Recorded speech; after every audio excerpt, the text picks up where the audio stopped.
Hi, everybody. Welcome back to Getting in a College Coach Conversation. I promised that we would be getting to your questions when we returned, and we're on video. For those of you who are just listening, we are making videos available of the podcast. And now I'm realizing I put my notes where it'd be easy to see, but I'm looking up over the camera. So I can't say that this is the most professional videos these are the most professional videos you will ever watch, but hey. We're here, we're doing it. It's COVID-19. All rules are off. Anyway, all right, we have your questions. I'm excited to welcome my colleague Shannon Vasconcellos, who routinely joins me for these. She is a college finance expert and a former financial aid officer at both BU and Tufts. Hi, Shannon. Hi, Beth. How are you? I'm good, thanks. Thanks again for joining us today. Sure. We have a ton of questions to get to. And I am going to go right to them. And we're going to start with one for you. This comes to us from a listener who follows us on Facebook. I highly encourage following this on Facebook. We post lots of good things there. Her name is Christine, and she says, we live in a very high tax and cost of living area in California. And accordingly, our EFCs are very high. Will colleges consider this factor for merit aid? Also, what are the best sites to get information on merit aid based on specific GPA and test scores? Yeah, so Christine, the colleges won't look at your high EFC at all. That's not going to affect merit aid at all. The EFC is really just used for need-based financial aid. So that certainly would be affected by the high EFC. And if you have a high EFC, you may not qualify for any need-based aid. And unfortunately, the need-based aid formula at most schools does not really take into account the high cost of living in certain areas of the country. And there's just not much we can do about that. At some schools, it is taken into account, but those are the minority of schools. So you may, depending on exactly what that EFC is and what schools you're applying to, you may not qualify for need-based financial aid, but it will not affect your ability to receive merit-based aid at all. In terms of the merit-based aid, the colleges are generally not looking at your financial circumstances at all. They're looking at how strong a student the applicant is and how badly they want to recruit them to that school. So I wouldn't worry about your EFC at all in terms of merit aid possibilities. You want to make sure that your child is applying to some schools where they're going to stand out, and that will maximize your chances of receiving merit aid. In terms of the websites, unfortunately, there is no magic website where you can plug in your test scores and your GPA and it will just spit out for you a list of schools that will offer you merit scholarships. Unfortunately, that does not exist. There are a few resources, though, that you can use to help you figure that out. One I would recommend is the College Board's website, bigfuture.org. And on that website, you can plug in the name of any school that you're considering.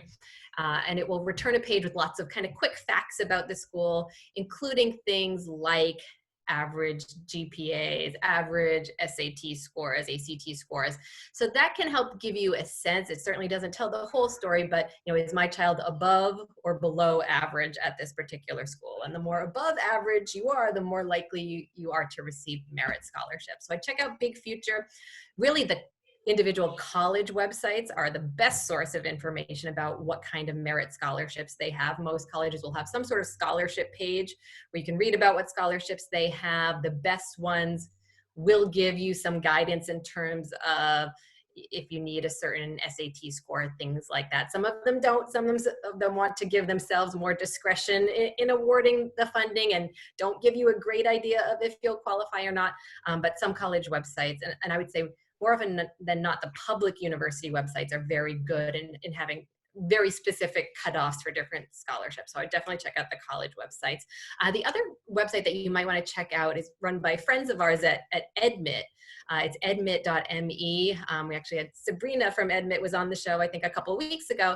But they do a lot of really sophisticated data analysis in terms of schools financing, and you can create a profile on EdMit, plug in your basic financial info, the student's basic academic info, and you can search for schools, and it will give you like a financial grade for the school in terms of how likely the school is to offer you some kind of funding. So admit.me is another website that you should check out. There's no one perfect solution website that's going to spit out the answer for you. You do have to do some research, but those are some ways that I would recommend doing some research.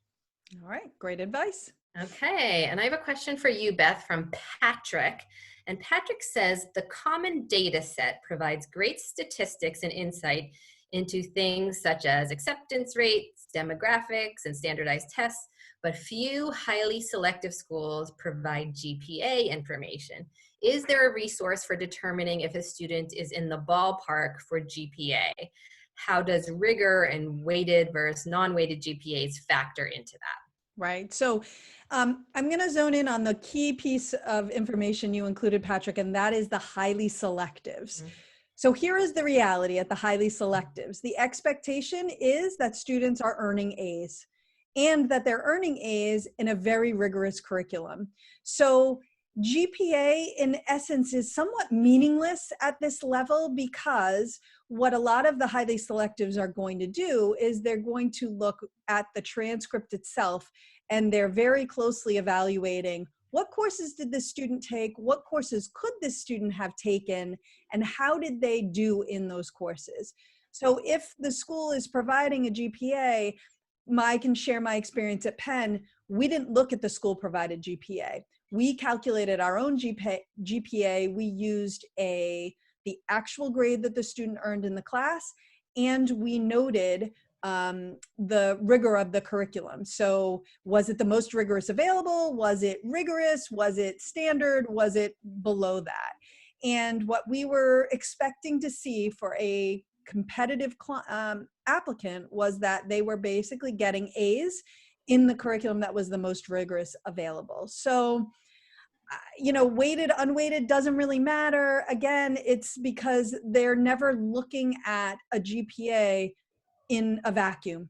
So they're always going to be looking at what you chose to take and how you actually did in each one of those classes. And so I can think of examples too where the student might actually get a weighted grade in the class, and they would provide both the unweighted grade and the weighted grade.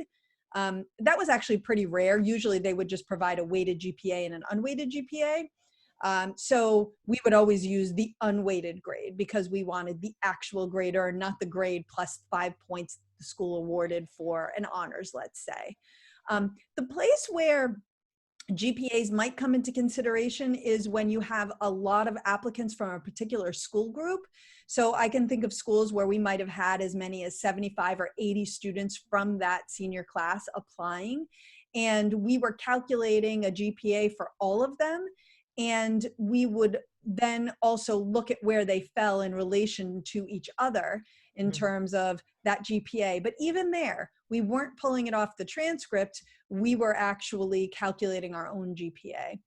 So not every single highly selective does it exactly the same way that Penn does. However, they do all look at grades earned and rigor of curriculum. So in essence, I would ignore GPA. If you're wondering why that information isn't included, it's because it's not something that they think about in that way.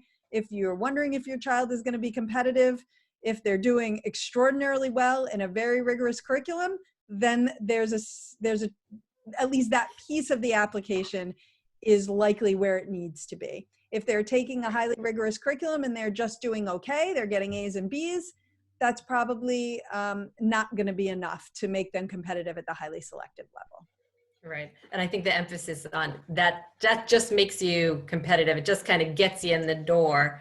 But the most highly selective schools are denying most of the people that meet that criteria, right? Exactly. Yeah. We talk a lot about the difference between being competitive and being compelling, right? So we get a lot of really competitive students, but only a small number will make that move from being competitive to compelling.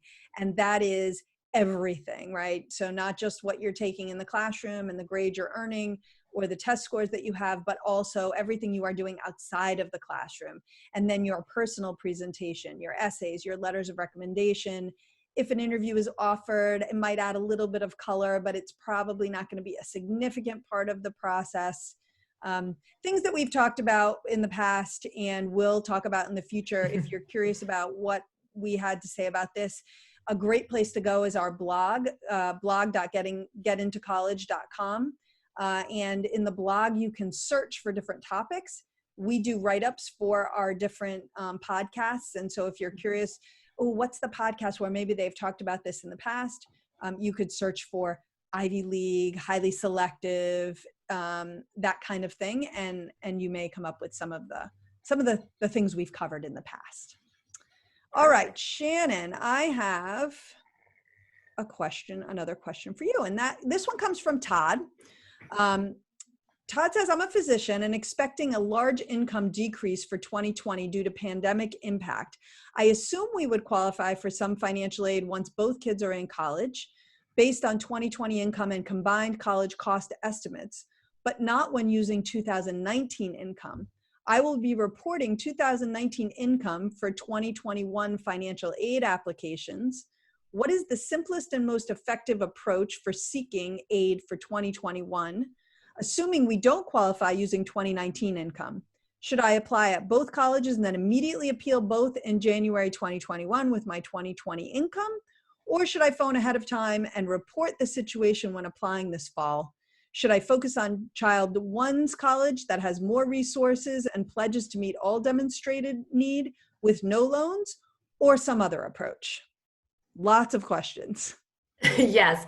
And I think the first thing I just want to hit on is when Todd says, I forget exactly how he phrased it, that he assumes he won't be eligible based on 2019 income, but he will based on 2020. Right.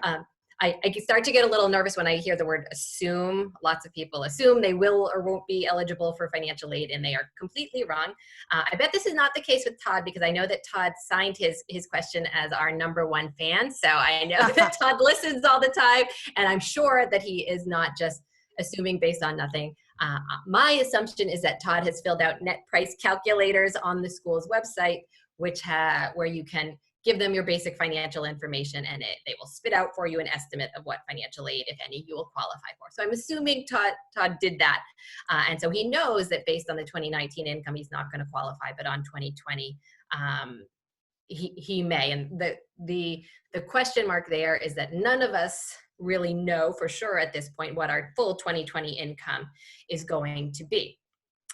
So what I would say, Todd, to do is when you are initially applying for financial aid for that school year that starts in 2021, but you're applying in the fall of 2020, October 1st, 2020 is when those financial aid applications will open up. And you're absolutely correct. They're going to ask for 2019 income. So you have to provide, what they ask for on the financial aid applications. At that same point, I would write a letter or an email to the financial aid office explaining your reduction in income, documenting everything that you can, asking them to take it into consideration for your initial awarding of financial aid. Now, they may or may not choose to do so at that point. They may ask that you come back to them after the year completes, so January of 2021, as you suggested, with documentation of the full 2020 income. So I would ask up front, because schools sometimes run out of money, and I think it's good to give them all the information up front, and you hope they take it into consideration up front. If they don't, go back to them on the back end after you've received your financial aid offer and appeal that offer, request that they reconsider based on your updated income. So that's the simplest thing to do. In terms of, I think you referenced, should I let them know by phone up front? Don't call them, put it in writing. They always want it in writing, send them an email. And I don't see any reason to focus more on the more generous school or not. I send the same information to both kids' school, whether they tend to be generous or not. Just let everybody know, and you hope that they take it into consideration. They're not required to take it into consideration. The more generous school may be more likely to do so, but ask them both, and you hope they both take it into consideration. All right. Well, we are going to, on that note, which great information as always, Shannon, we're going to take a break, and we are going to be back in a minute with more questions. So don't go away.